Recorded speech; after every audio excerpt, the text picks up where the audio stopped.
Tips and ട്രിക്സിലേക്ക് ഏവർക്കും സ്വാഗതം. വരുന്ന LDC 2024, LGS 2024 എക്സാംസിന് വേണ്ടി പ്രിപ്പയർ ചെയ്യുന്നവർക്ക് വേണ്ടിയിട്ടുള്ള സിലബസ് പ്രകാരമുള്ള ഫ്രീ ക്ലാസ്സുകൾ നമ്മുടെ ചാനലിലൂടെ സ്റ്റാർട്ട് ചെയ്തിട്ടുണ്ട്. ഒരു ദിവസം 6 ക്ലാസ്സുകൾ വെച്ചാണ് നമ്മൾ നൽകുന്നത്. അപ്പോൾ 6 ക്ലാസ്സുകൾ എന്ന് പറയുന്നതിൻ്റെ സമയവും എല്ലാം തന്നെ നമ്മൾ ക്ലാസ് സ്ഥിരമായിട്ട് ഫോളോ ചെയ്യുന്നവർക്ക് അറിയാം. പക്ഷെ പുതിയതായിട്ട് ഒരുപാട് മെമ്പേഴ്സ് വന്നിട്ടുണ്ട്. അപ്പോൾ അങ്ങനെയുള്ളവർക്ക് അറിയാൻ വേണ്ടിയിട്ട് ഞാൻ കൃത്യമായിട്ട് ആ ക്ലാസ്സിൻ്റെ സമയം ഒന്ന് പറയാം. കാലത്ത് 6 മണിക്കൊരു ക്ലാസ്, ദെൻ 9 മണിക്കൊരു ക്ലാസ്, 12 മണിക്കൊരു ക്ലാസ്, 3 മണിക്കൊരു ക്ലാസ്, രാത്രി 8 മണിക്കൊരു ക്ലാസ്, 10:30 ക്ലാസ്. ഇങ്ങനെയാണ് 6 ക്ലാസ്സുകൾ എന്ന് പറയുന്നത്. അപ്പോൾ ഈ 6 ക്ലാസ്സിലും കൂടെ നമ്മൾ GK പോർഷൻസും ഇംഗ്ലീഷ് മാത്സ് മലയാളവും അതുപോലെ തന്നെ കറണ്ട് അഫയേഴ്സും BYQും ഇതെല്ലാം കൂടെ കവർ ചെയ്തിട്ടാണ് 6 ക്ലാസ്സുകൾ നൽകുന്നത്. ഈ 6 ക്ലാസ്സുകൾക്ക് പുറമെ ഇപ്പോൾ നമ്മൾ 6 ക്ലാസ്സുകളിൽ രാത്രി 8 മണിക്കും 10:30ക്കും ഉള്ളത് ലൈവ് ക്ലാസ് ആണ്. ഈ 8 മണിയുടെ ലൈവിൽ നമ്മൾ എന്താ ചെയ്യുന്നതെന്ന് വെച്ച് കഴിഞ്ഞാൽ കാലത്ത് നമ്മൾ പഠിക്കുന്ന GK പോർഷൻസ് ആ ഭാഗത്തു നിന്നും PSC 2021 മുതൽ 24 വരെ വർഷങ്ങളിൽ ചോദിച്ചിട്ടുള്ള റീസെൻ്റ് ആയിട്ട് ചോദിച്ചിട്ടുള്ള മുൻവർഷ ചോദ്യങ്ങളാണ് നമ്മൾ ഡിസ്കസ് ചെയ്യുന്നത്. അപ്പോൾ ഡെയിലി നമ്മൾ പഠിപ്പിക്കുന്ന ഭാഗങ്ങൾ വൈകുന്നേരം തന്നെ മുൻവർഷ ചോദ്യങ്ങൾ വെച്ച് നമ്മൾ റിവിഷൻ ചെയ്യുന്നുണ്ട്. കൂടാതെ നമ്മൾ വീക്ക്ലി എല്ലാ ആഴ്ചയും ശനിയാഴ്ച രാത്രി 8 മണിക്ക് ഒരാഴ്ച പഠിച്ച കാര്യങ്ങളുടെ പരീക്ഷ നമ്മൾ നടത്താറുണ്ട്. അത് കഴിഞ്ഞ് മാസത്തിൽ ഒരു ദിവസം നമ്മൾ എക്സാം കണ്ടക്ട് ചെയ്യാറുണ്ട്. അപ്പോൾ ഈ ഒരു രീതിയിൽ സിസ്റ്റമാറ്റിക് ആയിട്ടാണ് പോകുന്നത്. അപ്പോൾ കൃത്യമായിട്ട് ഫോളോ ചെയ്ത് കഴിഞ്ഞാൽ നിങ്ങൾക്ക് നല്ലൊരു വിജയത്തിലോട്ട് എത്താൻ വേണ്ടി പറ്റും. അപ്പോൾ ഇനിയും പഠിച്ചു തുടങ്ങാത്തവരുണ്ടെങ്കിൽ നിങ്ങൾക്ക് സമയം ഒരു 3 മാസം നിങ്ങളുടെ മുമ്പിലുണ്ട്. അപ്പോൾ അത് കൃത്യമായിട്ട് ഫോളോ ചെയ്ത് തുടങ്ങാം. തുടക്കക്കാരാണെന്നുണ്ടെങ്കിൽ, ആദ്യമായിട്ട് വന്നവരാണെന്നുണ്ടെങ്കിൽ, നമ്മുടെ ചാനലിൽ വന്നവരാണെങ്കിൽ നമ്മുടെ ടെലഗ്രാം ചാനലിൽ ജോയിൻ ചെയ്യാൻ താഴെ ഡിസ്ക്രിപ്ഷൻ ബോക്സിൽ ലിങ്ക് കൊടുത്തിട്ടുണ്ട്. അപ്പോൾ ടെലഗ്രാം ചാനലിൽ ജോയിൻ ചെയ്യുക. എന്നിട്ട് തുടക്കം മുതൽ വന്നിട്ട് ക്ലാസ് കണ്ടുപിടിക്കുക. ക്ലാസ് 1, ക്ലാസ് 2 എന്ന് പറഞ്ഞ് നമ്മൾ പ്രോപ്പറായിട്ട് കൊടുത്തിട്ടുണ്ട്. ഓൾമോസ്റ്റ് ഫെബ്രുവരി ഫസ്റ്റ് വീക്കാണ് നമ്മൾ സ്റ്റാർട്ട് ചെയ്തിട്ടുള്ളത്. ഓക്കെ, ഫെബ്രുവരി 10 ഒക്കെ ആണെന്ന് തോന്നുന്നു സ്റ്റാർട്ട് ചെയ്തിട്ടുള്ളത്. അപ്പോൾ ആ ദിവസം മുതലുള്ള ക്ലാസ്സുകൾ കൃത്യമായിട്ട് ക്ലാസ് 1, ക്ലാസ് 2 എന്ന് പറഞ്ഞ് കൃത്യമായിട്ട് ഫോളോ ചെയ്ത് പഠിച്ചു വരിക. ഓക്കെ അല്ലേ? അപ്പോൾ ഇന്നത്തെ ക്ലാസ്സിലോട്ട് നമുക്ക് കിടക്കാം. ഇന്നത്തെ ക്ലാസ് എന്ന് പറയുന്നത് നമ്മൾ മാത്സിൽ ആവറേജ് അല്ലെങ്കിൽ ശരാശരി എന്ന് പറയുന്ന ഭാഗമാണ് പഠിക്കാനായിട്ട് പോകുന്നത്. അപ്പോൾ നമുക്ക് എങ്ങനെ ഈസി ആയിട്ട് ശരാശരി കണ്ടുപിടിക്കാം എന്നതാണ് ഇന്നത്തെ ഒരു ക്ലാസ്സിലൂടെ പഠിക്കാനായിട്ട് പോകുന്നത്. അപ്പോൾ ക്ലാസ് കണ്ടിട്ട് നിങ്ങൾക്ക് ഇഷ്ടമായിട്ടുണ്ടെന്നുണ്ടെങ്കിൽ ഒന്ന് ലൈക്ക് ചെയ്യാനായിട്ട് മറക്കരുത്. എന്തെങ്കിലും സജഷൻസ് പറയാനുണ്ടെങ്കിൽ താഴെ കമൻറ്റായിട്ട് അറിയിക്കാം. മാക്സിമം നിങ്ങളുടെ ഫ്രണ്ട്സിനൊക്കെ ഒന്ന് വീഡിയോസ് ഷെയർ ചെയ്ത് കൊടുക്കുകയും കൂടെ ചെയ്യാം. ഓക്കെ, അപ്പോൾ നമുക്ക് ശരാശരിയുടെ ക്ലാസ്സിലോട്ട് കിടക്കാം. ആദ്യത്തെ ചോദ്യം നോക്കാം. ആദ്യത്തെ 80 ഒറ്റ സംഖ്യകളുടെ ശരാശരി. ആദ്യത്തെ 80 ഒറ്റ സംഖ്യകളുടെ ശരാശരിയാണ് നമ്മളോട് ചോദിച്ചിരിക്കുന്നത്. അപ്പോൾ എങ്ങനെയാണ് ശരാശരി കാണുക? എന്താണ് ശരാശരി? നമുക്കറിയാം. ഇപ്പൊ നോക്കുക, നമുക്ക് 2, 4, 6, 8, 10 ഇങ്ങനെ സംഖ്യകൾ തന്നിട്ടുണ്ട്. ഇതിന്റെ ശരാശരി കാണാൻ ചോദിച്ചാൽ നമ്മൾ സാധാരണ രീതിയിൽ എങ്ങനെയാണ് ചെയ്യുക? സംഖ്യകളെല്ലാം കൂടെ കൂട്ടി അതിനെ എണ്ണം കൊണ്ട് ഹരിക്കും. അതായത് ആകെ തുക ബൈ എണ്ണമാണ് എന്തെന്ന് പറയുന്നത് ശരാശരി കാണാനുള്ള ഇക്വേഷൻ. ആകെ തുകയെ എണ്ണം കൊണ്ട് ഹരിച്ചാൽ നമുക്ക് എന്ത് കിട്ടും? ശരാശരി കിട്ടും. അപ്പോൾ ഈ സംഖ്യകളുടെ ശരാശരി ചോദിച്ചാൽ നമ്മൾ സാധാരണ രീതിയിൽ എങ്ങനെ ചെയ്യണം? ഇതെല്ലാം കൂടെ കൂട്ടണം. 4 ഉം 2 ഉം 6, 6 ഉം 6 ഉം 12 ഉം 8 ഉം 20 ഉം 10 ഉം 30. അപ്പോൾ ആകെ തുക 30 കിട്ടി. ഇനി എണ്ണം എന്ന് പറയുമ്പോൾ എത്ര നമ്പേഴ്സ് ഉണ്ട്? 1, 2, 3, 4, 5 നമ്പേഴ്സ് ഉണ്ട്. അപ്പോൾ 30/5 ചെയ്യുമ്പോൾ നമുക്ക് 6 എന്ന് കിട്ടും. അപ്പോൾ ഇതാണ് നമ്മുടെ സാധാരണ രീതിയിൽ ശരാശരി കാണുന്നതിനുള്ള വഴി. തന്നിരിക്കുന്ന സംഖ്യകളെല്ലാം കൂടെ കൂട്ടി ആകെ തുക കിട്ടി, അതിനെ എണ്ണം കൊണ്ട് ഹരിച്ചു. അപ്പോൾ നമുക്ക് എന്ത് കിട്ടി? ശരാശരി കിട്ടി. ഇത് ചെറിയ നമ്പേഴ്സ് ആയതുകൊണ്ട് പെട്ടെന്ന് കൂട്ടി നമ്മൾ ചെയ്തു. പക്ഷെ ഇത്തിരി കൂടെ വലിയ നമ്പേഴ്സൊക്കെ ആകുമ്പോൾ നമുക്ക് എന്താണ് ഇതുപോലെ കൂട്ടി എണ്ണം കൊണ്ട് ഹരിച്ച് ചെയ്യുമ്പോഴേക്കും പാടാണ് അല്ലേ? അപ്പോൾ അങ്ങനെയൊന്നും ചെയ്യേണ്ട. നമുക്ക് ടക്കനെ മനസ്സിൽ നമ്മുടെ ആൻസർ എങ്ങനെ കിട്ടും എന്നുള്ളതാണ് നമുക്ക് നോക്കാൻ പോകുന്നത്. അപ്പം നമ്മൾ നോക്കാം. ആദ്യത്തെ 80 ഒറ്റ സംഖ്യകളുടെ ശരാശരി നമുക്ക് ചോദിച്ചിട്ടുണ്ട് അല്ലേ? അപ്പോൾ 80 ഒറ്റ സംഖ്യകളുടെ ശരാശരിയാണ്. എത്ര ഒറ്റ സംഖ്യകളാണ്? 80 ഒറ്റ സംഖ്യ എന്ന് വെച്ചാൽ എന്താ? 1, 3, 5, 7, 9 അങ്ങനെ ആദ്യത്തെ 80 ഒറ്റ സംഖ്യകളുടെ ശരാശരി കാണണം. അപ്പോൾ അതെല്ലാം കൂടെ എഴുതിയിട്ട് കൂട്ടി എണ്ണം കൊണ്ട് ഹരിക്കുന്നത് പോസിബിൾ അല്ല അല്ലേ? അപ്പോൾ ഇവിടെ എന്താണ് നമ്മൾ ചെയ്യുന്നത്? എത്ര ഒറ്റ സംഖ്യകളുണ്ട്? 80 ഒറ്റ സംഖ്യകളല്ലേ ഉള്ളത്. അത്രയേ ഉള്ളൂ. നമ്മുടെ ആൻസർ ആയി കഴിഞ്ഞു. എത്ര ഒറ്റ സംഖ്യകളുടെ ശരാശരിയാണോ ചോദിച്ചിരിക്കുന്നത് അത് തന്നെയാണ് ആ സംഖ്യയുടെ എന്താണ്. 80 ഒറ്റ സംഖ്യയാണെങ്കിൽ 80 തന്നെയാണ് അതിന്റെ ശരാശരി എന്ന് പറയുന്നത്. ഇനി ആദ്യത്തെ 100 ഒറ്റ സംഖ്യകളുടെ ശരാശരി ചോദിച്ചാൽ 100 തന്നെയാണ് ശരാശരി. 500 ഒറ്റ സംഖ്യകളുടെ ആദ്യത്തെ 500 ഒറ്റ സംഖ്യകളുടെ ശരാശരി ചോദിച്ചാൽ 500 ആണ് ശരാശരി. ആദ്യത്തെ 1000 ഒറ്റ സംഖ്യകളുടെ ശരാശരി ചോദിച്ചാൽ 1000 തന്നെയാണ് ശരാശരി. ഓക്കെ, അപ്പോൾ അവിടെ നമുക്ക് ഇക്വേഷൻ വേണ്ട, നമുക്ക് കൂട്ടണ്ട, ഹരിക്കണ്ട, ഒന്നും ചെയ്യണ്ട. എന്താണ്? ആദ്യത്തെ 80 ഒറ്റ സംഖ്യകളുടെ ശരാശരി 80 തന്നെയാണ്. ആദ്യത്തെ 500 ഒറ്റ സംഖ്യകളുടെ ശരാശരി 500 തന്നെയാണ്. അപ്പൊ നമുക്ക് ഇക്വേഷൻ കിട്ടി. ആദ്യത്തെ n ഒറ്റ സംഖ്യകളുടെ ശരാശരി എന്ന് പറയുന്നത് എന്ത് തന്നെയാണ്? n തന്നെയാണ്. അപ്പൊ അങ്ങനെ ഒന്ന് പഠിച്ചു വെക്കണം. നമ്മളിങ്ങനെ കുറച്ച് പ്രോബ്ലംസ് ഇങ്ങനെ ചെയ്ത് പഠിച്ചാൽ നമുക്കത് ഓട്ടോമാറ്റിക്കലി തറവായിക്കോളും. ഇനി ഇല്ലെങ്കിൽ ഇതെല്ലാം പറഞ്ഞു കഴിഞ്ഞതിന് ശേഷം ഞാനൊരു ട്രിക്ക് പറഞ്ഞുതരാം ഇത് ഓർത്ത് വെക്കാനായിട്ട് കേട്ടോ. അപ്പൊ നോക്കുക, ആദ്യത്തെ 80 ഒറ്റ സംഖ്യകളുടെ ശരാശരി എന്ന് പറയുന്നത് 80 തന്നെയാണ്. ഓക്കെ, അപ്പൊ ആദ്യത്തെ n ഒറ്റ സംഖ്യകളുടെ ശരാശരി എത്രയാണ്? n ആണ്. ഇനി നിങ്ങൾ ഏത് വേണമെങ്കിലും എടുത്ത് നോക്കിക്കോളൂ. ആദ്യത്തെ 20 ഒറ്റ സംഖ്യകളുടെ ശരാശരി 20 തന്നെയാണ്. ആദ്യത്തെ 15 ഒറ്റ സംഖ്യകളുടെ ശരാശരി 15 തന്നെയാണ്. ഓക്കെ ആണല്ലോ? അപ്പൊ പഠിച്ചു കഴിഞ്ഞില്ലോ. അപ്പൊ ഇതാണ് നമ്മുടെ ആദ്യത്തെ ടിപ്പ് എന്ന് പറയുന്നത്. അപ്പൊ ആദ്യത്തെ n ഒറ്റ സംഖ്യകളുടെ ശരാശരി n തന്നെയാണ്. അതിന് ഏത് നമ്പർ എടുത്താലും. ഓക്കെ ആണല്ലോ? ഇനി നെക്സ്റ്റ് നമുക്ക് നോക്കാം. അടുത്ത ചോദ്യം നോക്കുക. ആദ്യത്തെ 50 ഇരട്ട സംഖ്യകളുടെ ശരാശരി. നമ്മൾ ഒറ്റ സംഖ്യകളുടെ ശരാശരി പഠിച്ചു അല്ലെ? ആദ്യത്തെ n ഒറ്റ സംഖ്യകളുടെ ശരാശരി n തന്നെയാണ് എന്നുള്ളത് പഠിച്ചു. ഇവിടെ എന്താണ് പറഞ്ഞിരിക്കുന്നത്? ആദ്യത്തെ 50 ഇരട്ട സംഖ്യകളുടെ ശരാശരിയാണ്. ഇതെങ്ങനെ നമുക്ക് പെട്ടെന്ന് മനസ്സിൽ കാണാമെന്ന് നോക്കാം. ആദ്യത്തെ 50 ഇരട്ട സംഖ്യകളുടെ ശരാശരിയാണ് അല്ലെ? അപ്പൊ 50 ഇരട്ട സംഖ്യകളുടെ ശരാശരി കാണാൻ 50 എന്ന് എഴുതി അതിനോടൊപ്പം 1 കൂട്ടിയാൽ നമ്മുടെ ആൻസർ ആയി. എത്രയാണ്? 51. 50നോടൊപ്പം 1 കൂട്ടിയാൽ എത്രയാ? 51. അത്രയേ ഉള്ളൂ, ശരാശരി ആയി കഴിഞ്ഞു. അപ്പൊ ആദ്യത്തെ 50 ഇരട്ട സംഖ്യകളുടെ ശരാശരി 50നോടൊപ്പം 1 കൂട്ടി 51.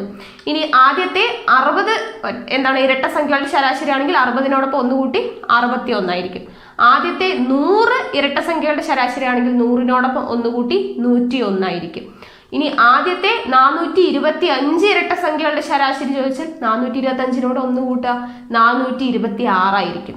ഓക്കെ, അപ്പോൾ ആദ്യത്തെ n ഇരട്ട സംഖ്യകളുടെ ശരാശരി എന്ന് പറയുന്നത് എത്രയാണ്? n-നോട് 1 കൂട്ടുന്നതാണ് n+1. ആദ്യത്തെ n ഇരട്ട സംഖ്യകളുടെ ശരാശരി കാണാൻ n-നോട് 1 കൂട്ടുക. അപ്പൊ നമ്മൾ ഈ പറയുന്ന ഓർഡറിൽ തന്നെ പഠിച്ചു പോയാൽ നിങ്ങൾക്ക് ഒരിക്കലും മറക്കില്ല കേട്ടോ. ആദ്യത്തെ n ഒറ്റ സംഖ്യകളുടെ ശരാശരി ആണെങ്കിൽ n തന്നെ. ആദ്യത്തെ n ഇരട്ട സംഖ്യകളുടെ ശരാശരി ആണെങ്കിൽ ആ n-നോടൊപ്പം 1 കൂടെ കൂട്ടുക. ഓക്കെ ആണല്ലോ? ഒറ്റ സംഖ്യ ആവുമ്പോൾ n, ഇരട്ട സംഖ്യ ആവുമ്പോൾ അതിനോടൊപ്പം 1 കൂട്ടുക n+1. ഓക്കെ ആണല്ലോ? അപ്പോൾ ഇരട്ട സംഖ്യകളുടെ ശരാശരി ആദ്യത്തെ എത്ര ഇരട്ട സംഖ്യകളുടെ ശരാശരി ചോദിച്ചാലും അതിനോടൊപ്പം 1 കൂടെ കൂട്ടി എഴുതിയാൽ മതി. ഓക്കെ ആണല്ലോ? അപ്പൊ ഇത് പഠിച്ചില്ലേ? ഇനി നമുക്ക് അടുത്തത് നോക്കാം. ആദ്യത്തെ 99 എണ്ണൽ സംഖ്യകളുടെ ശരാശരി. എണ്ണൽ സംഖ്യകൾ എന്ന് പറയുമ്പോൾ എന്താണ്?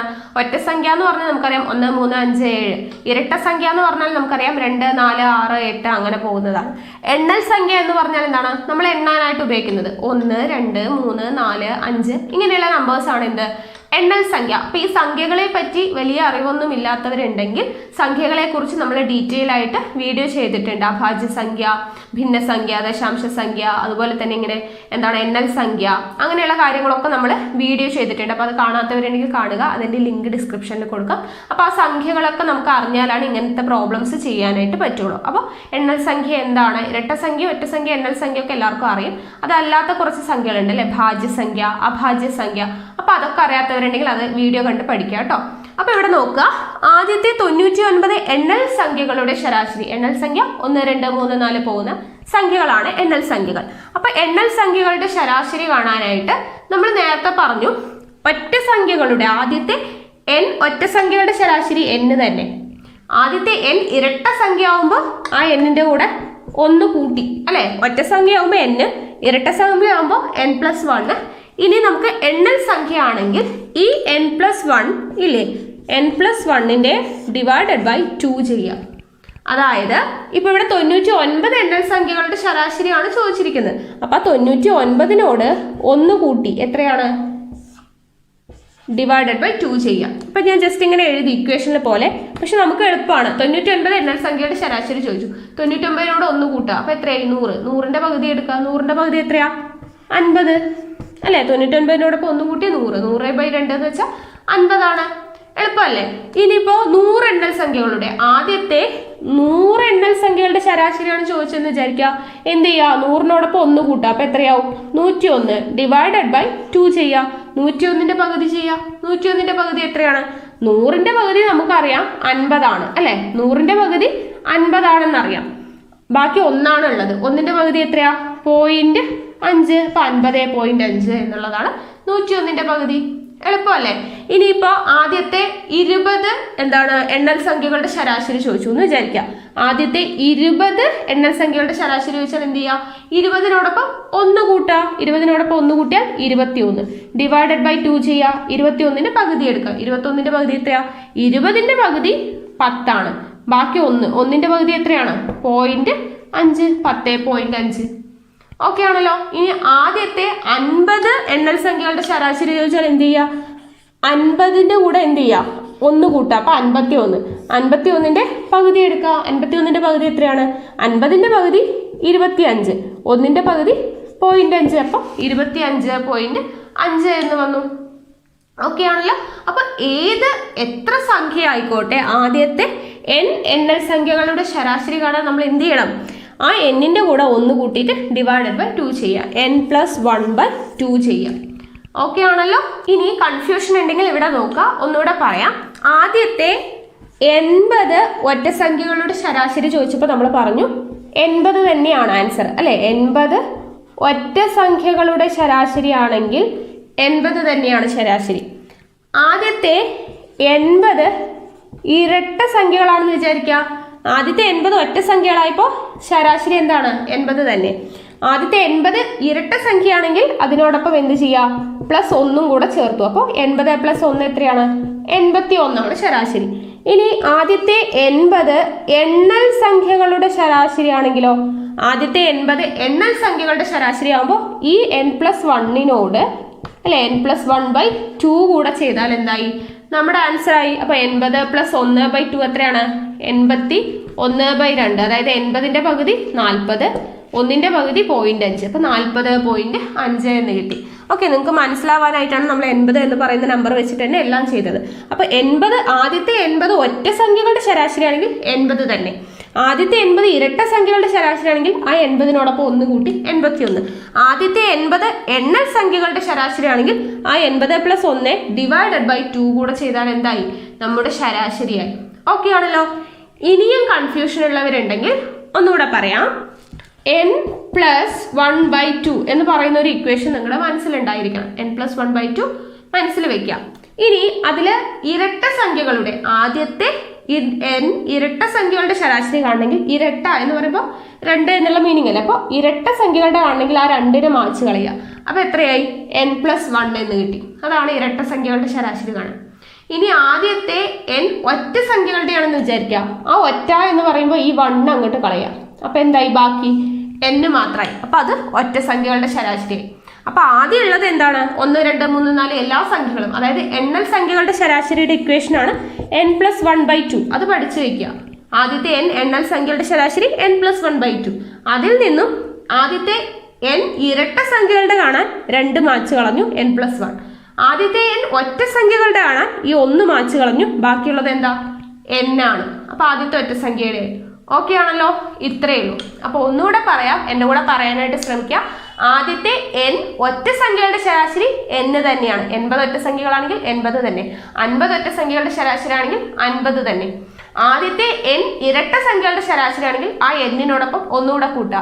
ആദ്യത്തെ 50 ഇരട്ട സംഖ്യകളുടെ ശരാശരി ആണെങ്കിൽ 50ന്റെ കൂടെ 1 കൂട്ടി 51. ആദ്യത്തെ 100 ഇരട്ട സംഖ്യകളുടെ ശരാശരി ആണെങ്കിൽ 100നോടൊപ്പം 1 കൂട്ടി 101. ഇനി ആദ്യത്തെ n എണ്ണൽ സംഖ്യകളുടെ ശരാശരി ആണെങ്കിൽ n+1/2 ആണ്. അതായത് നമുക്ക് എത്രയാണോ തന്നിരിക്കുന്നത് അതിനോടൊപ്പം 1 കൂട്ടി ഡിവൈഡഡ് ബൈ 2 ചെയ്യുക. അതായത് ആദ്യത്തെ 99 എണ്ണൽ സംഖ്യകളുടെ ശരാശരി 99നോടൊപ്പം 1 കൂട്ടി 100, 100ന്റെ പകുതി എത്രയാ? 50. ആദ്യത്തെ 49 എണ്ണൽ സംഖ്യകളുടെ ശരാശരി ചോദിച്ചാൽ 49നോടൊപ്പം 1 കൂട്ടി 50, 50/2 എത്രയാ? 25. ഓക്കെ ആണല്ലോ. അപ്പോൾ ആദ്യത്തെ ഒറ്റ സംഖ്യകളുടെ, ആദ്യത്തെ ഇരട്ട സംഖ്യകളുടെ, ആദ്യത്തെ എണ്ണൽ സംഖ്യകളുടെ ഈ 3 എണ്ണം വൃത്തിയായിട്ട് പഠിച്ചു എന്ന് വിചാരിക്കുന്നു. ഇനി നമുക്ക് അടുത്തത് നോക്കാം. ഇവിടെ നോക്കുക, 100നും 400നും ഇടയിൽ വരുന്ന ഇരട്ട സംഖ്യകളുടെ ശരാശരിയാണ് ചോദിച്ചിരിക്കുന്നത്. ഓക്കെ, 100നും 400ന്റെയും ഇടയിൽ വരുന്ന ഇരട്ട സംഖ്യകളുടെ ശരാശരി. അപ്പൊ ഇങ്ങനെ ചോദിക്കുമ്പോൾ നമുക്ക് ഇക്വേഷനൊക്കെ ഉപയോഗിച്ച് ചെയ്യുകയാണെങ്കിൽ കുറച്ച് പാടാണ്. ഇവിടെ നോക്കുക, എളുപ്പത്തിലൊരു കാര്യം പറഞ്ഞുതരാം. 100നും 400നും ഇടയിലാണല്ലേ? അപ്പൊ അവരുടെ ഇടയിൽ വരുന്നു എന്ന് പറയുമ്പോൾ ഈ ആദ്യത്തെ ഈ 2 സംഖ്യ, അതായത് ആദ്യത്തെ ഈ സംഖ്യയും അവസാനത്തെ സംഖ്യയും എടുക്കാൻ പാടില്ല. അവയുടെ ഇടയിൽ വരുന്നതാണ് അല്ലെ? അപ്പൊ അവരുടെ ഇടയിൽ വരുന്നു. ഇടയിൽ എന്ന് പറയുന്ന ഒരു വാക്കുണ്ടെങ്കിൽ നമ്മൾ ആദ്യത്തെയും അവസാനത്തെയും സംഖ്യ എടുക്കരുത്, അതിന്റെ ഇടയിലുള്ളതാണ് എടുക്കേണ്ടത്. അപ്പൊ ഇവിടെ നോക്കുക, 100 കഴിഞ്ഞാൽ ആദ്യം വരുന്ന ഇരട്ട സംഖ്യയാണ് നമുക്ക് ചോദിച്ചിരിക്കുന്നത്, ഇരട്ട സംഖ്യകളുടെ ശരാശരി. അപ്പൊ 100നും 400നും ഇടയിലായതുകൊണ്ട് 100 എടുക്കാൻ പാടില്ല, 400 എടുക്കാൻ പാടില്ല, അതിന് ഇടയിലുള്ളതാണ് എടുക്കേണ്ടത്. അപ്പൊ 100 കഴിഞ്ഞിട്ട് വരുന്ന ആദ്യത്തെ ഇരട്ട സംഖ്യ ഏതാണ്? 102 ആണ് അല്ലെ. അത് കഴിഞ്ഞ് 104 ഇങ്ങനെ പോയിട്ട് 400 എടുക്കാൻ പാടില്ല. 400ന് തൊട്ട് മുന്നേ ഉള്ള നമ്പർ ഏതാണ്? ഇരട്ട സംഖ്യ 398 ആണ്. ഇത്രയും കാര്യം കിട്ടിയല്ലോ. ആദ്യം എന്താണ് പറഞ്ഞത്? 100നും 400നും ഇടയിൽ വരുന്ന ഇരട്ട സംഖ്യകളുടെ ശരാശരി എന്ന് പറയുമ്പോൾ ഇടയിലാണ് വരുന്നത്. അപ്പോൾ ആദ്യത്തെ സംഖ്യ എടുക്കാൻ പാടില്ല, അവസാനത്തെ സംഖ്യ എടുക്കാൻ പാടില്ല. ആദ്യത്തെ സംഖ്യ കഴിഞ്ഞ് ഫസ്റ്റ് വരുന്ന ഇരട്ട സംഖ്യ 102, അവസാനത്തെ സംഖ്യയുടെ തൊട്ട് മുന്നേ വരുന്നത് 398. ആദ്യത്തെ എടുത്തു, അവസാനത്തെ എടുത്തു. ഇത്രയും കഴിഞ്ഞല്ലോ. ഇനി എന്ത് ചെയ്യാന്നറിയോ? ഈ ആദ്യത്തെയും അവസാനത്തെയും കൂടെ അങ്ങോട്ട് കൂട്ടിയിട്ട് ഡിവൈഡഡ് ബൈ എന്ത് ചെയ്യുക? 2 ചെയ്യുക. ആദ്യത്തെയും അവസാനത്തെയും കൂടെ ഇങ്ങനെ കൂട്ടിയിട്ട് നമ്മൾ എന്ത് ചെയ്യുക? Divided by 2. അതായത് 102 പ്ലസ് 398 ഡിവൈഡഡ് ബൈ 2 ചെയ്യുക. 102ഉം 398ഉം കൂടെ കൂട്ടിയാൽ എത്രയാണ്? 398ഉം 2 400, 400 100 500 അല്ലെ. അപ്പൊ 500 ബൈ 2, 500നെ 2 കൊണ്ട് ഹരിച്ചാൽ എത്രയാണ്? 250 എന്ന് നമുക്ക് ആൻസർ കിട്ടി. ഓക്കെ ആണല്ലോ. ഇത്രയേ ഉള്ളൂ. അപ്പൊ ഇവിടെ ശ്രദ്ധിക്കേണ്ട കാര്യം എന്താണ്? 100നും 400നും ഇടയിൽ വരുന്ന ഇരട്ട സംഖ്യകളാണ്. ഇടയിൽ എന്ന് പറയുമ്പോൾ ആദ്യത്തെ സംഖ്യ എടുക്കരുത്, അവസാനത്തെ സംഖ്യ എടുക്കരുത്, ഇടയിൽ വരുന്നതാണ് എടുക്കേണ്ടത്. അപ്പൊ 100 കഴിഞ്ഞ് ആദ്യം വരുന്ന ഇരട്ട സംഖ്യ 102 ആണ്. 400ന് തൊട്ട് മുന്നേയുള്ള ഇരട്ട സംഖ്യ 398 ആണ്. ആദ്യത്തേതും അവസാനത്തേതും കൂടെ കൂട്ടുക, ഡിവൈഡഡ് ബൈ 2 ചെയ്തു. നമുക്ക് ആൻസർ എത്ര കിട്ടി? 250 കിട്ടി. ഒന്നുകൂടെ ചെയ്യാം, അപ്പൊ കുറച്ചുകൂടെ ഈസി ആയി തോന്നും. 51നും 90നും ഇടയിൽ വരുന്ന ഒറ്റ സംഖ്യകളുടെ ശരാശരി. 51നും 90നും ഇടയിലാണ്. ഇടയിൽ എന്ന് പറയുമ്പോൾ നമ്മൾ 51 എടുക്കാൻ പാടില്ല, 90 എടുക്കാൻ പാടില്ല, അത് കഴിഞ്ഞിട്ടുള്ളതേ എടുക്കാൻ പാടുള്ളൂ. അപ്പോൾ അത് ഒറ്റ സംഖ്യയാണ്. നമ്പർ നോക്കുക കേട്ടോ ഏതാണെന്നുള്ളത്. 51 ആണ് ഇവിടെ തന്നിട്ടുള്ളത്. അപ്പൊ അതിന്റെ ഇടയിലായതുകൊണ്ട് 51 എടുക്കാൻ പാടില്ല. 51 കഴിഞ്ഞ് ആദ്യം വരുന്ന ഒറ്റ സംഖ്യ ഏതാ? 51 കഴിഞ്ഞാൽ 53. അപ്പോൾ 53 ആണ് അടുത്ത ഒറ്റ സംഖ്യ. ആദ്യത്തേത് കിട്ടി. ഇനി അവസാനത്തേത് 90ന് തൊട്ട് മുൻപുള്ളത് ഏതാണ്? 89 ആണ്. ഒറ്റ സംഖ്യയാണ് പറഞ്ഞിരിക്കുന്നത് അല്ലെ. 51നും 90നും ഇടയിൽ വരുന്ന ഒറ്റ സംഖ്യകളുടെ ശരാശരിയാണ്. അപ്പോൾ 51 എടുക്കാൻ പാടില്ല. ഇടയിൽ എന്ന് പറയുമ്പോൾ 51 എടുക്കരുത്, അത് കഴിഞ്ഞിട്ടുള്ളത് 53, 90ന് മുന്നുള്ളത് 89. അപ്പൊ ആദ്യത്തെയും കിട്ടി, അവസാനത്തെയും കിട്ടി. ഇനി എന്ത് ചെയ്യുക? രണ്ടും കൂടെ കൂട്ടിയിട്ട് പകുതി എടുക്കുക അല്ലെ. അപ്പൊ 53 പ്ലസ് 89 എത്രയാണ്? 9 3 12, 1 8 5 13, 1 14, 142. ഇനി എന്ത് ചെയ്യുക? അതിനെ 2 കൊണ്ട് ഹരിക്കുക. 140നെ 2 കൊണ്ട് ഹരിക്കുമ്പോൾ 2ന് 2 ഒരു പ്രാവശ്യം, 14ന് 2 7 പ്രാവശ്യം, 2ന് 2 ഒരു പ്രാവശ്യം. അപ്പോൾ 71 എന്ന് നമുക്ക് ആൻസർ കിട്ടി. ഓക്കെ ആണല്ലോ. നമ്മുടെ ശരാശരി എത്രയാണ്? 71 ആണ്. അപ്പോൾ ശ്രദ്ധിക്കേണ്ട കാര്യം എന്താണ്? ഇടയിൽ എന്ന് പറയുന്ന വാക്കാണെങ്കിൽ ആദ്യത്തെ സംഖ്യ എടുക്കരുത്, അവസാനത്തെ സംഖ്യ എടുക്കരുത്. ആദ്യത്തേത് കഴിഞ്ഞ് അടുത്തത് വരുന്നത് ഏത് സംഖ്യയാണെന്ന് നോക്കുക. ഇരട്ട സംഖ്യ ആണെങ്കിൽ ഇരട്ട സംഖ്യ എടുക്കാം, ഒറ്റ സംഖ്യ ആണെങ്കിൽ ഒറ്റ സംഖ്യ എടുക്കാം. ആദ്യത്തേത് കണ്ടുപിടിക്കുക, അവസാനത്തേത് കണ്ടുപിടിക്കുക. രണ്ടും കൂടെ കൂട്ടിയിട്ട് പകുതി എടുത്താൽ എന്തായി? നമ്മുടെ ശരാശരിയായി. ഓക്കെ. അപ്പോൾ ഇടയിൽ എന്ന് പറയുന്ന വാക്ക് അവിടെ അണ്ടർലൈൻ ചെയ്ത് വെക്കുക. അതാണ് ഇവിടുത്തെ പ്രധാനപ്പെട്ട പോയിന്റ്. ഓക്കെ ആണല്ലോ. ബാക്കിയുള്ളത് നമുക്ക് പെട്ടെന്ന് കണ്ടുപിടിക്കാൻ പറ്റും. അപ്പൊ ഇടയിൽ എന്ന് പറയുമ്പോൾ ആദ്യത്തേതും അവസാനത്തേതും എടുക്കാൻ പറ്റില്ല എന്നുള്ള കാര്യം ഓർത്ത് വെക്കുക. ഓക്കെ. ഇനി നമുക്ക് അടുത്തത് നോക്കാം. അടുത്തത് നോക്കുക, 18 മുതൽ 55 വരെയുള്ള എണ്ണൽ സംഖ്യകളുടെ ശരാശരി. അപ്പോൾ ഇവിടെ എന്താണ് നമ്മൾ നേരത്തെ പറഞ്ഞത്? ഇടയിൽ എന്ന് വരുമ്പോൾ ആദ്യത്തേതും എടുക്കാൻ പാടില്ല, അവസാനത്തേതും എടുക്കാൻ പാടില്ല എന്ന് പറഞ്ഞു. അത് ഓർമ്മയുണ്ടല്ലോ. ഇവിടെ എന്താണ്? 18 മുതൽ 55 വരെയുള്ള അല്ലെ. അപ്പൊ മുതൽ വരെയുള്ള എന്ന് വെച്ചിട്ടുള്ള എന്താണ് ശരാശരി ആണെങ്കിൽ, അതായത് 18 മുതൽ 55 വരെ, 51 മുതൽ 104 വരെ. അപ്പൊ മുതൽ വരെ എന്ന് വെച്ചിട്ടാണെങ്കിൽ ശ്രദ്ധിക്കേണ്ട കാര്യം ആദ്യത്തേതും എടുക്കാം, അവസാനത്തേതും എടുക്കാം ആവശ്യമാണെങ്കിൽ. എന്തുകൊണ്ടാണ് ആവശ്യമാണെങ്കിൽ എന്ന് പറഞ്ഞാൽ? എണ്ണൽ സംഖ്യ ആണെങ്കിൽ ചിലപ്പോൾ എന്താണ് ആദ്യത്തേത് എന്തായാലും വരും. ഒറ്റ സംഖ്യ ആണെങ്കിൽ നമുക്ക് ആദ്യം തന്നിരിക്കുന്നത് ഒറ്റ സംഖ്യ ആണെങ്കിലേ എടുക്കാൻ പാടുള്ളൂ.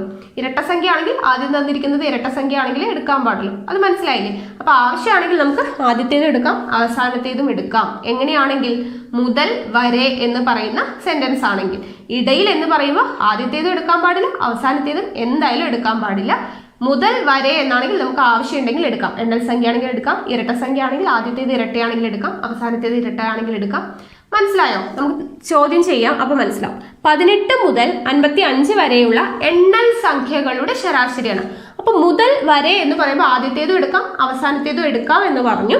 ഇവിടെ എണ്ണൽ സംഖ്യ ആയതുകൊണ്ട് എന്ത് ചെയ്യാം? രണ്ടും എടുക്കാം. എണ്ണൽ സംഖ്യ എന്ന് പറഞ്ഞാൽ 1, 2, 3 ഒറ്റയില്ല, ഇരട്ടിയില്ല, ഒന്നുമില്ല, എല്ലാ സംഖ്യകളും വരും അല്ലെ. അപ്പൊ എന്താണ്? നമുക്ക് ഏത് സംഖ്യ വേണമെങ്കിലും എടുക്കാം. അപ്പോൾ 18 നമ്മൾ കണക്ക് കൂട്ടണം. അത് കഴിഞ്ഞ് അടുത്തത് ഏതാണ്?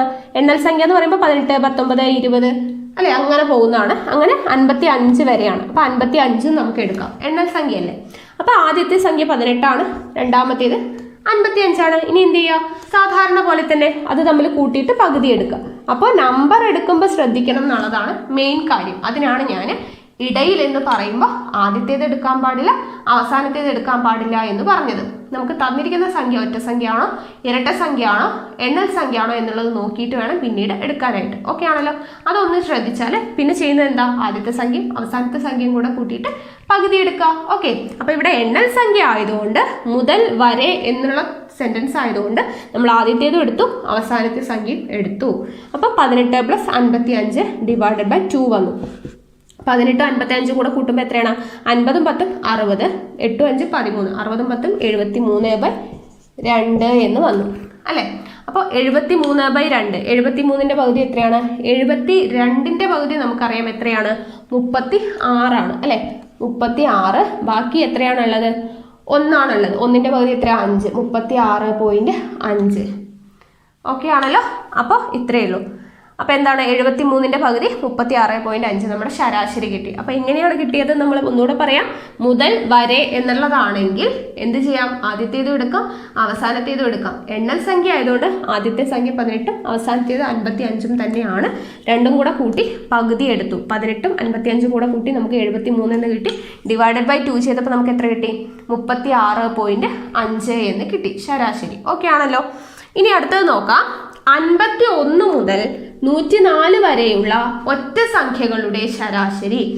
51 മുതൽ അല്ലെ, 51 മുതലാണ് 104 വരെയുള്ള. അപ്പം മുതലും വരെയുള്ള എന്ന് പറയുന്ന സെന്റൻസ് ആണെങ്കിൽ നമ്മൾ ആദ്യത്തേതും എടുക്കാം, അവസാനത്തേതും എടുക്കാം ആവശ്യമാണെങ്കിൽ. ഇവിടെ ആദ്യത്തേത് 51. നമുക്ക് ഒറ്റ സംഖ്യകളുടെ ശരാശരിയാണ് കണ്ടുപിടിക്കേണ്ടത്. 51 എന്ന് പറയുന്നത് എന്താണ്? ഒറ്റ സംഖ്യയാണ്. അതുകൊണ്ട് ആദ്യത്തെ സംഖ്യയായ 51 എടുക്കാം. പ്ലസ് അവസാനത്തെ നമ്പർ എന്ന് പറയുന്നത് എന്താ? 104 വരെയാണ് കൊടുത്തിരിക്കുന്നത്. 104 എന്ന് പറയുന്നത് ഒരു ഇരട്ട സംഖ്യയാണല്ലോ. അപ്പോൾ നമുക്ക് 104 എടുക്കാൻ പാടോ? ഇല്ല, കാരണം ഒറ്റ സംഖ്യകളുടെ ശരാശരിയാണ് ചോദിച്ചിരിക്കുന്നത്. അപ്പോൾ 104ന് തൊട്ട് മുന്നേയുള്ള ഒറ്റ സംഖ്യ ഏതാ? 103. അപ്പോൾ ആ 103 നമ്മൾ എടുക്കേണ്ടത്. മനസ്സിലായോ? അതാണ് ആവശ്യമുണ്ടെങ്കിൽ എടുക്കാമെന്ന് പറഞ്ഞത്. ഓക്കെ, ഒറ്റ സംഖ്യയുടെ ശരാശരിയാണ്. നമുക്ക് ആദ്യം തന്നിരിക്കുന്ന 51 ഒറ്റയായതുകൊണ്ട് 51 നമ്മൾ എടുത്തു. മുതൽ വരെയുള്ളതാണെങ്കിൽ ആദ്യത്തേത് എടുക്കാം. ഇനി അവസാനത്തേത് 104 ആണ്. 104 ഇരട്ട സംഖ്യയാണ്. നമുക്ക് ആവശ്യം എന്താ? ഒറ്റ സംഖ്യയാണ്. അപ്പോൾ നമ്മൾ തൊട്ട് മുന്നേ ഉള്ളത് എടുത്തു, 103 എടുത്തു. അപ്പോൾ 103 53 കൂടെ കൂട്ടി ÷ 2 ചെയ്താൽ നമ്മുടെ ആൻസറായി. 103 51 എത്രയാണ്? 100ഉം 50ഉം 150. ബാക്കി 1 3 4, 154 എന്ന് വന്നു. ÷ 2 ചെയ്തു. 154ന്റെ പകുതി എത്രയാണ്? 150ന്റെ പകുതി 75, 4ന്റെ പകുതി 2. അപ്പോൾ 75 2 77 എന്ന് വന്നു. പകുതിയൊക്കെ നമ്മൾ ഇങ്ങനെ തന്നെ അവിടെ തന്നെ എടുക്കാനായിട്ട് ശ്രമിക്കും. ഇനി അപ്പുറത്തിട്ട് ഹരിക്കണ്ട അല്ലെ. 154 എന്ന് പറയുമ്പോൾ 150 + 4 ആണ്. 150ന്റെ പകുതി 75 ആണെന്ന് നമുക്കറിയാം. 4ന്റെ പകുതി 2 ആണ്. അപ്പോൾ 75 2 കൂടെ കൂട്ടി എത്രയാ? 77. ഓക്കെ ആണല്ലോ. അപ്പോൾ ഇത്രയേ ഉള്ളൂ. അപ്പോൾ നമ്മൾ രണ്ട് കാര്യങ്ങൾ പഠിച്ചു. 100നും 400നും ഇടയിൽ എന്ന് പറഞ്ഞിട്ട് നമുക്ക് തന്നിട്ടുണ്ടെങ്കിൽ ആദ്യത്തെ സംഖ്യ എടുക്കാം, അവസാനത്തെ സംഖ്യയും ആദ്യത്തേതും എടുക്കാൻ പാടില്ല, അവസാനത്തേതും എടുക്കാൻ പാടില്ല, ഇടയിലുള്ളത് എടുക്കാൻ പാടുള്ളൂ അല്ലെ. അപ്പോൾ അതാണ് ഇടയിൽ എന്ന് പറയുമ്പോൾ ശ്രദ്ധിക്കുക. ഇനി 1 മുതൽ ഇത്ര വരെയുള്ള മുതൽ വരെ എന്ന് പറഞ്ഞിട്ട് തരുവാണെങ്കിൽ നമുക്ക് ആദ്യത്തേതും എടുക്കാം, അവസാനത്തേതും എടുക്കാം ആവശ്യമാണെങ്കിൽ മാത്രം. ഓക്കെ, അതായത് ഒറ്റ സംഖ്യ ആണോ ഇരട്ട സംഖ്യ ആണോ എന്നുള്ളത് നോക്കിയിട്ട് വേണം നമ്മൾ എടുക്കാനായിട്ട്. ഓക്കെ, അപ്പോൾ കിട്ടിയല്ലോ. അപ്പോൾ ഇത്രയും കാര്യങ്ങൾ നമ്മൾ ശരാശരി കാണാൻ പഠിച്ചില്ലേ. ഇനി ഒരു കാര്യം കൂടെ പഠിക്കാം. അടുത്തത് നോക്കുക. 2ന്റെ ആദ്യത്തെ 20 ഗുണിതങ്ങളുടെ ശരാശരി. 2ന്റെ ആദ്യത്തെ 20 ഗുണിതങ്ങളുടെ ശരാശരിയാണ് ചോദിച്ചിരിക്കുന്നത്. അപ്പോൾ ഇവിടെ നമ്മൾ നേരത്തെ ചെയ്തതുപോലെ തന്നെ ചെയ്യാം, ഇല്ലെങ്കിൽ വേറൊരു മെത്തേഡ് കൂടിയിട്ട് ഈസി ആയിട്ടുള്ളത് രണ്ടും പറഞ്ഞുതരാം. നിങ്ങൾക്ക് ഏതാണോ കംഫർട്ടായിട്ട് തോന്നുന്നത്, എല്ലാം ഒരേ മെത്തേഡ് തന്നെ പഠിച്ചു വെച്ചാൽ കൺഫ്യൂഷൻ്റെ ആവശ്യമില്ല. എങ്കിലും രണ്ട് മെത്തേഡും പറയാം. ഓക്കെ, അപ്പോൾ അപ്പോൾ 2ന്റെ ആദ്യത്തെ 20 ഗുണിതങ്ങളുടെ ശരാശരി നമ്മൾ നേരത്തെ ചെയ്ത പോലെ ചെയ്യുകയാണെങ്കിൽ 2ന്റെ ആദ്യത്തെ 20 ഗുണിതം, 2ന്റെ ഗുണിതം എന്തൊക്കെയാണ്? 2, 4, 6, 8, 10, 12, 2ന്റെ ഗുണിതം അല്ലെ? മൾട്ടിപ്ലിക്കേഷൻ ടേബിൾ ചൊല്ലി നോക്കുക. അപ്പോൾ 2ന്റെ ആദ്യത്തെ 20 ഗുണിതം എന്ന് പറയുമ്പോൾ ആദ്യത്തെ നമ്പർ എത്രയാ? 2 തന്നെയാണ് അല്ലെ? 2ന്റെ ആദ്യത്തെ ഗുണിതം 2 തന്നെയാണ്. ഇനി ആദ്യത്തെ 20 ഗുണിതമാണ്, 20 ഗുണിതങ്ങളുടെ ശരാശരിയാണ്. അപ്പോൾ 20ാമത്തെ ഗുണിതം എന്ന് പറയുന്നത് എന്താണ്? 20 × 2 40 അല്ലെ? 20ാമത്തെ ഗുണിതം എന്ന് പറയുന്നത് 20 × 2 ചെയ്താൽ 40 20ാമത്തെ ഗുണിതം. അപ്പോൾ ആദ്യത്തേതും കിട്ടി, അവസാനത്തേതും കിട്ടി. ഇനി എന്ത് ചെയ്യുക? നമ്മൾ നേരത്തെ പോലെ ആദ്യത്തെയും അവസാനത്തെയും കൂടെ കൂട്ടുക. 2ഉം 40ഉം കൂടെ കൂട്ടുമ്പോൾ 42/2 ചെയ്യുക. 42ന്റെ പകുതി എത്രയാ? 21. ഇതാണ് നമ്മൾ ഇപ്പം പഠിച്ച മെത്തേഡ് അല്ലെ? എത്ര നേരം പറഞ്ഞുകൊണ്ടിരുന്ന മെത്തേഡ് അതുപോലെ തന്നെ ചെയ്യാം. അപ്പോൾ ഇവിടെയൊക്കെ നമ്മൾ പറഞ്ഞത് എന്താണ്? ഇങ്ങനെ ചെയ്യാം. അത് എന്തുകൊണ്ടാണെന്ന് വെച്ചാൽ ഇവയുടെ എല്ലാം ഇടയിൽ ഒരേ നമ്പേഴ്സാണ്, അതായത് എന്താണ് അവിടുത്തെ വ്യത്യാസം തുല്യമാണ്. ഇപ്പം 2, 4, 6, 8 എന്നൊക്കെ പറയുമ്പോൾ 2 വ്യത്യാസമാണ് അവിടെ വരുന്നത്. 1, 3, 5, 7 എന്ന് പറയുമ്പോൾ അവിടുത്തെ വ്യത്യാസം 2 ഇവിടെ 2, 4, 6, 8 ഗുണിതമായതുകൊണ്ട് 2 വ്യത്യാസം. ഇനി 5, 10, 15, 20 തുടങ്ങുന്നതാണെങ്കിൽ അവിടെ 5 വ്യത്യാസം. അങ്ങനെ പൊതു വ്യത്യാസമുള്ള നമ്മൾ സമാന്തര ശ്രേണിയൊക്കെ പഠിക്കുമ്പോൾ പഠിച്ചിട്ടുണ്ട്. പൊതുവായിട്ടുള്ള വ്യത്യാസം വരുന്നത് കൊണ്ടാണ് നമ്മൾ ഈ നമ്പേഴ്സിനൊക്കെ ഇങ്ങനെ ചെയ്തിട്ടുള്ളത്. അതും കൂടെ മനസ്സിലാക്കി വെക്കുക. അപ്പോൾ നമ്മൾ ഇങ്ങനെ ചെയ്തു. ഇവിടെ 2 തുടർച്ചയായി വരുന്ന അല്ലേ? 2 കൂട്ടി വരുന്ന നമ്പേഴ്സാണ്. അപ്പോൾ നമ്മൾ ഇവിടെ ഇങ്ങനെ ചെയ്തു. ഇനി വേറൊരു മെത്തേഡ് ഞാൻ പറയാം. 2ന്റെ ആദ്യത്തെ 20 ഗുണിതങ്ങളുടെ ശരാശരി ചോദിച്ചാൽ 2ന്റെ ആണ് അല്ലേ? അപ്പോൾ 2 × ആദ്യത്തെ 20 ഗുണിതങ്ങളുടെ ശരാശരി അല്ലേ? ആ 20നോട് 1 കൂട്ടുക. 20 ഗുണിതങ്ങളുടെ ആണെങ്കിൽ 20നോട് 1 കൂട്ടുമ്പോൾ എത്രയാ? 21 ÷ 2 ചെയ്താൽ എന്തായി? ആൻസർ ആയി. അപ്പോൾ നമുക്കിവിടെ ആദ്യത്തെ നമ്പർ ഏതാ അവസാനത്തെ നമ്പർ ഏതാണെന്നൊന്നും കണ്ടുപിടിക്കേണ്ട. അപ്പോൾ അങ്ങനെ കൺഫ്യൂഷൻ ഉള്ളവരുണ്ടെങ്കിൽ ഇങ്ങനെ ചെയ്താൽ മതി, ഇവിടുത്തെ ഗുണിതങ്ങളുടെ കേസിൽ കേട്ടോ. അപ്പോൾ 2 × 21/2 എന്ന് പറയുമ്പോൾ എത്രയാ? 2 × 21 42/2 എന്ന് പറയുമ്പോൾ 21 തന്നെയാണ് നമ്മുടെ ആൻസർ. ഒന്നുകൂടെ നമുക്ക് ചെയ്യാം. 10ന്റെ ആദ്യത്തെ 30 ഗുണിതങ്ങളുടെ ശരാശരി. 10ന്റെ നമ്മൾ 2 മെത്തേഡും ചെയ്യാം. അപ്പോൾ ഇതാണ് നമ്മളിപ്പോൾ എപ്പോൾ പറഞ്ഞ മെത്തേഡ് ആണെങ്കിൽ എങ്ങനെയാണ്? 10ന്റെ ആണ്. 10ന്റെ ആദ്യത്തെ 30 ഗുണിതങ്ങളുടെ 30 എന്ന് പറയുമ്പോൾ അതിനോടൊപ്പം 1 കൂട്ടി 31 ÷ 2 ചെയ്യാം. ഇത്രയേ ഉള്ളൂ. അപ്പോൾ 10 × 31 അതായത് 310 ÷ 2. അപ്പോൾ 310/2 310/2 ഇങ്ങനെ ചെയ്യാം. ഇല്ലെങ്കിൽ എന്ത് ചെയ്യാം? നമുക്ക് ഇവിടെ നിന്ന് തന്നെ വെട്ടിക്കുറയ്ക്കാം അല്ലെ? വെട്ടിച്ചുരുക്കുന്ന മെത്തേഡ് നമുക്കറിയാം. 2ൽ 2 ഒരു പ്രാവശ്യം, 10ൽ 2 5 പ്രാവശ്യം. ഇനി എന്ത് ചെയ്താൽ മതി? 31നെ 5 കൊണ്ട് ഗുണിച്ചാൽ മതി. അപ്പോൾ എത്രയാണ്? ഒരു 5 5 3 5 15. അപ്പോൾ നമുക്ക് 155 എന്ന് നമുക്ക് ആൻസർ കിട്ടും. ഇത് നമ്മൾ ഇപ്പോൾ രണ്ടാമത് പറഞ്ഞ മെത്തേഡ്. ആദ്യം പറഞ്ഞ മെത്തേഡ് ആണെങ്കിലോ 10ന്റെ ആദ്യത്തെ 30 ഗുണിതങ്ങളുടെ ശരാശരി എന്ന് പറയുമ്പോൾ 10 അല്ലെ? 10ന്റെ ഗുണിതം എന്ന് പറയുമ്പോൾ ആദ്യത്തെ സംഖ്യ 10 തന്നെയാണ്, പ്ലസ് ആദ്യത്തെ 30 ഗുണിതങ്ങളുടെ ശരാശരി. 30 ഗുണിതം ആയതുകൊണ്ട് 30ാമത്തെ ഗുണിതം കാണാൻ 30നെ എന്ത് ചെയ്യുക? 10 കൊണ്ട് ഗുണിക്കുക. അപ്പോൾ എത്ര കിട്ടും? 300 എന്ന് കിട്ടും അല്ലെ? ÷ 2 ചെയ്യാം. 300ഉം 10ഉം എത്രയാണ്? 310 ÷ 2 ചെയ്യുമ്പോൾ നമുക്ക് ഓൾറെഡി എന്ത് തന്നെയാണ് കിട്ടുക? 300ന്റെ പകുതി 150 പ്ലസ് 10ന്റെ പകുതി 5. അപ്പോൾ 155 എന്ന് തന്നെ നമുക്ക് ആൻസർ കിട്ടും. ആണല്ലോ?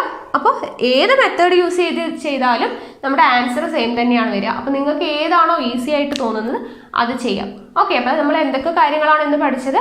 ഒറ്റസംഖ്യകളുടെ ആദ്യത്തെ n ഒറ്റസംഖ്യകളുടെ ശരാശരി കാണാം. n ആദ്യത്തെ n ഇരട്ട സംഖ്യകളുടെ ആണെങ്കിൽ ആ n-നോടൊപ്പം 1 കൂട്ടി n+1. ആദ്യത്തെ n എണ്ണൽ സംഖ്യകളുടെ ശരാശരി ആണെങ്കിൽ ആ n+1 ÷ 2 ചെയ്താൽ എണ്ണൽ സംഖ്യകളുടെ ശരാശരിയായി. പിന്നെ നമ്മൾ പറഞ്ഞു ഇത്ര ഒരു സംഖ്യയുടെയും അതിൻ്റെയും ഇടയിൽ എന്ന് പറഞ്ഞിട്ട് വരുമ്പോൾ ആദ്യത്തെ സംഖ്യ എടുക്കരുത്, അവസാനത്തെ സംഖ്യ എടുക്കരുത്. നമ്മുടെ ഇരട്ട സംഖ്യയാണോ ഒറ്റ സംഖ്യയാണോ എന്ന് നോക്കിയിട്ട് അതിനടുത്ത സംഖ്യ വേണം എടുക്കാനായിട്ട്. ഇനി മുതൽ വരെ എന്ന് പറയുന്ന സെൻറ്റൻസിലാണെങ്കിൽ നമ്മൾ എന്ത് ചെയ്യാം? ആദ്യത്തേതും എടുക്കാം അവസാനത്തേതും എടുക്കാം ആവശ്യമാണെങ്കിൽ. പിന്നെ നമ്മൾ പറഞ്ഞു ഇങ്ങനെ ഗുണിതങ്ങളുടെ അല്ലെ ആദ്യത്തെ ഇത്ര ഗുണിതങ്ങളുടെ ശരാശരി എന്ന് പറഞ്ഞിട്ട് ചോദിക്കുകയാണെങ്കിൽ നമുക്ക് 2 മെത്തേഡ്, നമ്മൾ ആദ്യം പറഞ്ഞ ആദ്യത്തേതും അവസാനത്തേതും എടുത്ത് പകുതി എടുക്കുക, കൂട്ടിയിട്ട് പകുതി എടുക്കുന്നത് എടുക്കാം. ഇല്ലെങ്കിൽ ആദ്യത്തെ ഏത് ഗുണിതമാണ് 2ന്റെ ആണെങ്കിൽ 2 × എത്ര ഗുണിതങ്ങളുടെ ആണോ അതിനോടൊപ്പം 1 കൂട്ടി അത് ഗുണിച്ചു ÷ 2 ചെയ്താൽ നമ്മുടെ ആൻസർ കിട്ടും. ആണല്ലോ? അപ്പോൾ ഇത്രയും കാര്യങ്ങൾ വൃത്തിയായി പഠിച്ചു എന്ന് വിചാരിക്കുന്നു. അപ്പോൾ ഇനിയും ഉണ്ട് ശരാശരി കാണാനുള്ള വേറെ മെത്തേഡ്സ് ഒക്കെ. അത് നമുക്ക് ഇനി അടുത്ത ക്ലാസ്സുകളിലൂടെ നോക്കാം. അപ്പോൾ നിങ്ങൾക്ക് എൻ്റെ ക്ലാസ്സുകളൊക്കെ ഇഷ്ടമാണെന്നുണ്ടെങ്കിൽ വീഡിയോ ലൈക്ക് ചെയ്യുക, ഷെയർ ചെയ്യുക, നിങ്ങളുടെ സജഷൻസ് എന്തെങ്കിലും ഉണ്ടെങ്കിൽ കമൻറ്റ് ബോക്സിൽ രേഖപ്പെടുത്തുക. കൂടുതൽ വീഡിയോസിനായി ചാനൽ സബ്സ്ക്രൈബ് ചെയ്യുക.